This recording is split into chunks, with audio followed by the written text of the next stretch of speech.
অংশটি দেশের জন্য উৎসর্গ করবেন। এটি প্রধানমন্ত্রী ঊর্জা গঙ্গা প্রকল্পের অংশ।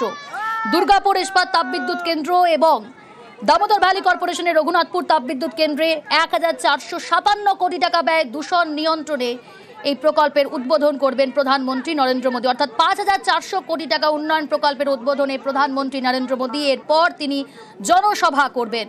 রেল পরিকাঠামোর উন্নয়নে একাধিক প্রকল্পের শিলান্যাস করবেন তিনি। তার মধ্যে রয়েছে Purulia Kolkata rail line doubling. এর ফলে জামশেদপুর, বোকারো, ধানবাদের কারখানাগুলির মধ্যে রেল সংযোগের সুবিধা বাড়বে বলেই জানিয়েছে কেন্দ্র। আমার সঙ্গে রয়েছে প্রতিনিধি সুস্মিতা। সুস্মিতা, কি অবস্থা এখন? কারণ এই মুহূর্তে সরকারি প্রকল্পের উদ্বোধনে প্রধানমন্ত্রী নরেন্দ্র মোদী, এরপরই জনসভা। যে জনসভার দিকে তাকিয়ে রয়েছে, আজকে জনসভা থেকে কি বার্তা দেন গোটা রাজনৈতিক মহল, বিজেপি কর্মী সমর্থকরা? দেখো, সেই জনসভার উদ্দেশ্যে এই মুহূর্তে অধীর আগ্রহে অপেক্ষা করছেন হাজার হাজার বিজেপি কর্মী সমর্থক, বিজেপি নেতৃত্ব, রাজ্য বিজেপির কর্মী সমর্থকরা। এবং মূলত আজ যে ইস্যুগুলি নিয়ে প্রধানমন্ত্রী বক্তব্য রাখতে পারেন তার মূল ইস্যু অনুপ্রবেশকারী। তার কারণ, রাজ্য সরকার যখন বাইরের রাজ্যে অর্থাৎ ভিন রাজ্যে বাঙালি হেনস্থার অভিযোগ তুলছেন, বাংলা ভাষায় কথা বললেই তাকে কোণঠাসা করা, তাকে বিভিন্নভাবে হেনস্থার অভিযোগ তুলছেন, সেই জায়গায় দাঁড়িয়ে বঙ্গ বিজেপি নেতৃত্ব কিছুক্ষণ আগে পর্যন্ত রাজ্য বিজেপি নেতৃত্ব তারা বলেছে যে এই রাজ্যের বাইরে যারা পরিযায়ী শ্রমিক রয়েছে, যারা বিভিন্ন কারণে বাইরে থাকেন, বাঙালি হয়ে বাইরের রাজ্যে থাকেন, তাদের পাশে রয়েছে বিজেপি সরকার। এমনকি বিজেপি শাসিত রাজ্যে বাঙালি হেনস্থার কোনো ঘটনাই নেই। অর্থাৎ শাসক দলের সমস্ত অভিযোগকে নস্যাৎ করে বিজেপি রাজ্য নেতৃত্ব যে লাইনে কথা বলছেন, প্রধানমন্ত্রী নরেন্দ্র মোদীও সেই একই লাইনে কথা বলেন কিনা সেটা তেমন এই মুহূর্তে দেখার। ঠিক তেমনই রাজ্য বিজেপির বিরুদ্ধে অথবা কেন্দ্রীয় বিজেপির বিরুদ্ধে, কেন্দ্রীয় সরকারের বিরুদ্ধে মমতা বন্দ্যোপাধ্যায় তথা এই রাজ্য সরকার যে বিষয়গুলি, যে ইস্যুগুলিকে তুলে ধরছেন, বাঙালির গৌরব, বাংলার অস্মিতা রাখার জন্য বাঙালি বলেই তাকে হেনস্থা করা বা অনুপ্রবেশকারী বলে দাগিয়ে দেওয়ার যে অভিযোগ তুলছেন, সেই ইস্যুতে বঙ্গ বিজেপি নেতৃত্ব একেবারে একটা। তারা বলছে এ রাজ্যে তৃণমূল কংগ্রেস কীর্তি আজাদ, ইউসুফ পাঠানের মতো সংসদ থেকে আরম্ভ করে নেতৃত্বকে এনেছে বাইরের রাজ্য থেকে। তাহলে তাদেরকে কেন এ রাজ্যে আসন দেওয়া হলো, এ রাজ্যে তাদেরকে কেন স্থান দেওয়া হলো? সেই ইস্যুতে তারা পাল্টা যেমন তৃণমূল কংগ্রেসকে প্রশ্নের মুখে ফেলছেন, ঠিক তেমনই একই লাইনেই প্রধানমন্ত্রী নরেন্দ্র মোদী তিনি বক্তব্য রাখেন কিনা, কিংবা আগামী 26-এর নির্বাচনের যে ইস্যুগুলি নিয়ে মূলত প্রধানমন্ত্রী নরেন্দ্র মোদী তথা বঙ্গ বিজেপির বিরুদ্ধে রাজ্য সরকার আগামী বিধানসভা নির্বাচনে লড়াই করবে বলে এখনো পর্যন্ত তাদের দিক নির্ধারণ করেছে। সেই দিকের পাল্টা অর্থাৎ রাজ্য সরকারের পাল্টা অভিযোগ করে কি কি ইস্যুতে প্রধানমন্ত্রী নরেন্দ্র মোদী আজই বার্তা দিতে পারে, ইস্যুতে অবশ্যই আমাদের প্রত্যেকের নজর রয়েছে। তবে দুর্গাপুরে জনসভায় আসার আগে তিনি বিহারে পৌঁছেছিলেন এবং সেখানে জনসভা থেকেও কিন্তু বাংলাকে আক্রমণ করেছেন। অপশাসনের বিরুদ্ধে তিনি সরব হয়েছেন এবং তৃণমূলকে নিশানা করেছেন। কি বলেছেন একবার শোনাই আপনাদের।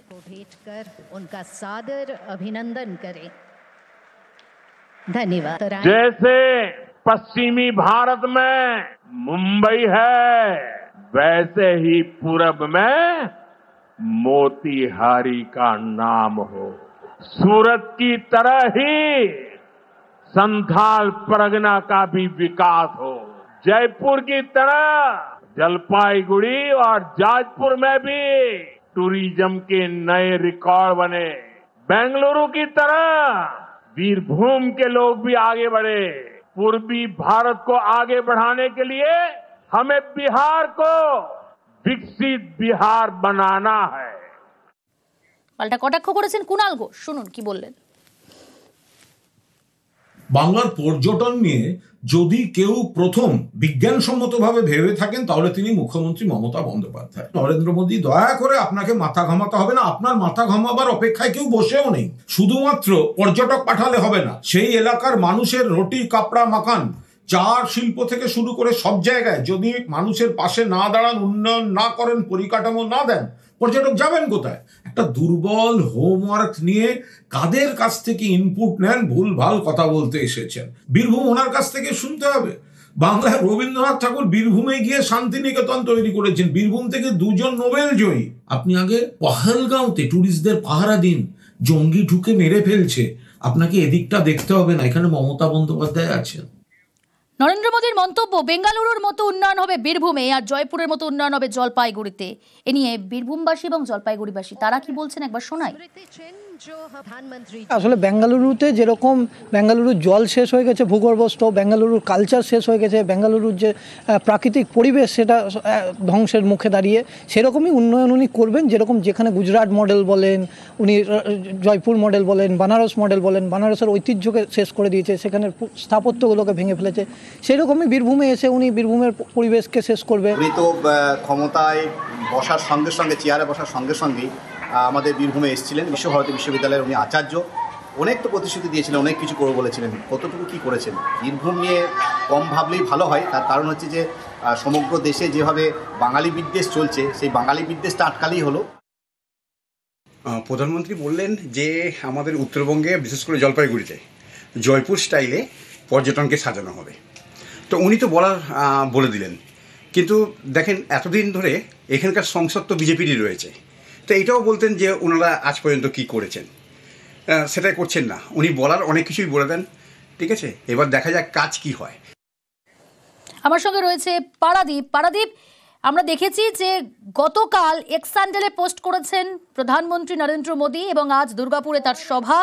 তার আগেই বাংলা নিয়েই পোস্ট করে তৃণমূলকে নিশানা, সেখানে তৃণমূলের বিরুদ্ধে অপশাসনের অভিযোগ এবং মোদীর দাবি একমাত্র বিজেপিই পারবে বাংলার উন্নয়ন করতে। 8 মাস থেকে 9 মাস বাকি রয়েছে বিধানসভা নির্বাচন, তার আগে আজকের এই সফর, আজকের এই জনসভা। এবং আমরা এটাও বলি যে আমরা দেখেছি গতকালও বিজেপিকে কিন্তু তুলোধনা করেছেন মুখ্যমন্ত্রী, রাজপথে নেমেছেন, বাংলা বললেই বাংলাদেশি তকমা দিয়ে দেওয়া হচ্ছে, তার প্রতিবাদ জানিয়েছেন, সরব হয়েছেন। আজ কি জবাব দিতে পারেন পারাদীপ? দেখো, এদিকে এই মুহূর্তে কিন্তু যে 5,400 কোটি টাকা মূল্যের বিভিন্ন একগুচ্ছ নতুন প্রকল্পের কথা ঘোষণা করেছিলেন, সেইগুলোই কিন্তু এই মুহূর্তে উদ্বোধন এবং শিলান্যাস হচ্ছে। এবং মঞ্চে একাধারে যেমন প্রধানমন্ত্রী নরেন্দ্র মোদী তিনি রয়েছেন, পাশাপাশি সুকান্ত মজুমদার, শুভেন্দু অধিকারী সহ রাজ্যপাল পি.কে. আনন্দ বোস তিনিও রয়েছেন। এবং যেমনটা বলা হয়েছিল যে তেল, গ্যাস, বিদ্যুৎ, সড়ক, রেল খাতে একাধিক প্রকল্পের শিলান্যাস হবে, ঠিক সেইভাবেই কিন্তু এই মুহূর্তে সেই ছবি আমাদের চোখের সামনে ফুটে উঠছে। Bankura Purulia city gas distribution, সেই প্রকল্পে 1950 অর্থাৎ প্রায় 2,000 কোটি টাকা মূল্যে বরাদ্দ রয়েছে। অন্যদিকে পুরুলিয়া কোটশিলা রেল লাইন দ্বিগুণ করার প্রকল্প রয়েছে এবং সেক্ষেত্রেও প্রায় 400 কোটি টাকা বরাদ্দ করতে চলেছে। একই সঙ্গে বেশ, সঙ্গে থাকো পারাদীপ। একাধিক প্রকল্পের শিলান্যাস উদ্বোধনে প্রধানমন্ত্রী। Bankura Purulia city gas distribution প্রকল্পের শিলান্যাসে খরচ 1,950 কোটি টাকা, প্রায় 5,400 কোটি টাকার প্রকল্পের একাধিক সরকারি প্রকল্পের উদ্বোধন এবং শিলান্যাসে প্রধানমন্ত্রী। এক একটি প্রকল্পের উদ্বোধন এবং শিলান্যাস করছেন প্রধানমন্ত্রী। 132 কিলোমিটার দুর্গাপুর হলদিয়া ন্যাচারাল গ্যাস পাইপলাইনের উদ্বোধন, খরচ 1,190 কোটি। দুর্গাপুর স্টিল প্ল্যান্ট ও রঘুনাথপুর থার্মাল পাওয়ার প্ল্যান্টে দূষণ নিরোধক ব্যবস্থার উদ্বোধন, খরচ 1,457 কোটি। পুরুলিয়া কোটশিলা 36 কিলোমিটার ডাবল লাইনের উদ্বোধন, খরচ 390 কোটি। তপসিও পান্ডবেশ্বরে 2টি রেল ওভার ব্রিজের উদ্বোধন, খরচ 380 কোটি। একাধিক প্রকল্পের উদ্বোধন এবং শিলান্যাসে প্রধানমন্ত্রী। সরাসরি সেই ছবি দেখাচ্ছি আপনাদের।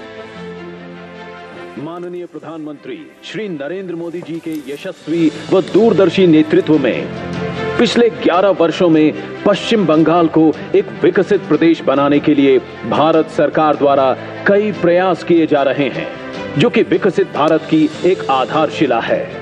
और आज परंपरा और संस्कृति की इस भूमि को मिलने जा रहा है लगभग 5,400 करोड़ रुपए के निवेश वाली परियोजनाओं का विकासमयी उपहार। आज जब भारत विकसित राष्ट्र की ओर बढ़ रहा है तो बंगाल की भागीदारी अपेक्षित भी है और अनिवार्य भी है।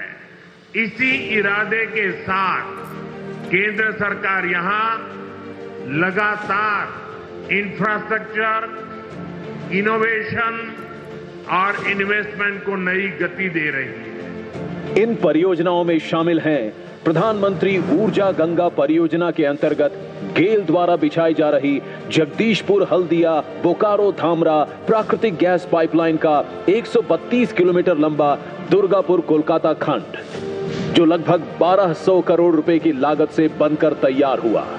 4.39 million metric standard cubic metres प्रतिदिन क्षमता वाला यह खंड पश्चिम बंगाल के 4 भौगोलिक क्षेत्रों के 6 जिलों में सिटी गैस वितरण नेटवर्क द्वारा लगभग 29 लाख घरों को पीएनजी तथा 365 सीएनजी स्टेशंस को सीएनजी उपलब्ध कराएगा।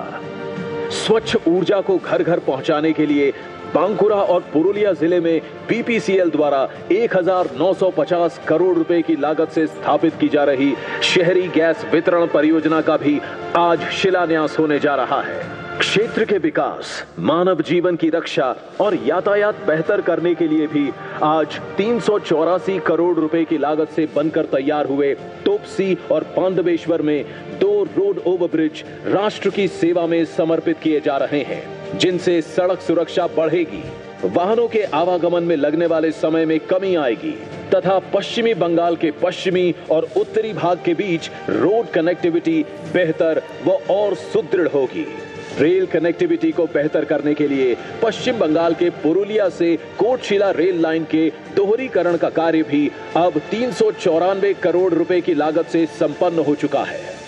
इस परियोजना से जमशेदपुर, बोकारो और धनबाद की औद्योगिक इकाइयों का रांची और कोलकाता से रेल संपर्क बेहतर हो रहा है। पर्यावरण की सुरक्षा और स्थानीय निवासियों के स्वास्थ्य को प्राथमिकता देते हुए 1457 करोड़ रुपए की लागत से पश्चिम बंगाल के बर्धमान और पुरुलिया जिले के Durgapur steel thermal power station और रघुनाथपुर थर्मल पावर स्टेशन में फ्लू गैस डीसल्फराइजेशन सिस्टम स्थापित किया गया है। इस सिस्टम से वातावरण में सल्फर डाइऑक्साइड के उत्सर्जन में कमी आएगी। पश्चिम बंगाल में रोजगार के अवसरों में हो रही है बढ़ोतरी। स्वच्छ ईंधन और नए सड़क और रेल मार्गों द्वारा हुई बेहतर कनेक्टिविटी की वजह से व्यापार, पर्यटन एवं वाणिज्य का हो रहा है निरंतर विस्तार और साथ ही पश्चिम बंगाल को मिल रही है एक नई पहचान। आज पश्चिम बंगाल को मिल रही ये सभी विकास परियोजनाएं विकसित पश्चिम बंगाल और विकसित भारत के निर्माण की दिशा में अहम साबित होंगी।